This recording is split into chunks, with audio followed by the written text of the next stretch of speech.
Let's go ahead and set up for cruise here. 10 knots, the scenario they're going with. Add power, let that airspeed build up a little bit. I'm pitching forward to hold the altitude, retracting my flaps. Notch, 2 notch, final notch. And then I've got to get all that trim out that I had from slow flight. Demonstrate power off stall, and I'm just going to do it with the established descent like it teaches in the airplane flying handbook. Some people teach it where you're just level, and you enter all the flaps, and you go power idle, and do the stall. But we'll go ahead and do it actually how the airplane flying handbook says with that descent in there. Getting level out here on 270, back up to a good airspeed, leveling off and everything. About to do a new maneuver, so we want to make sure we do our right to left flow. Chances are these things could still be on, and that's fine. We just want to verify that they are on. And then we're going to clear the area. We just did a 90-degree turn. I feel like the area is still clear, so I'm going to go ahead and just get it right into the maneuver. If you don't feel like it's clear, you do your clearing turns. First thing we want to do for the power off stall is we're going to begin slowing down.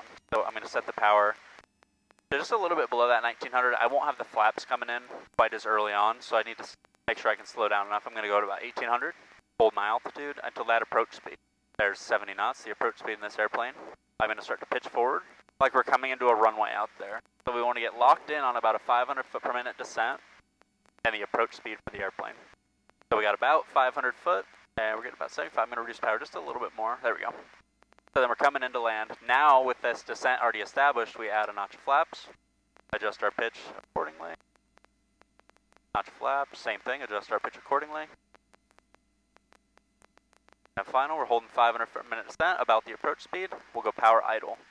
Now we want to start holding our altitude, which we're going to do 3,100. And we're just going to keep holding altitude until we get that full stall. There it is. We're going to go full power.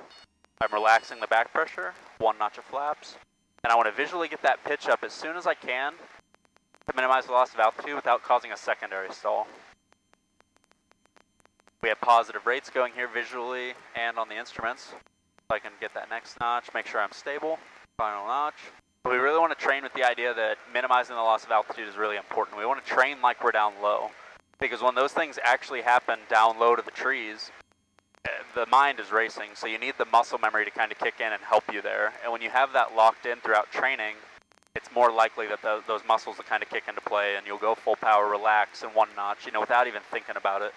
Because we need to minimize that loss of altitude before we hit those trees or hit whatever we're near if we're down low. Okay, and we can go and level off here for this maneuver. If you want to climb to 300 feet above where the maneuver began, you can. Usually the examiner, to save time, will just have you level off wherever you're at once you've got it under control and everything.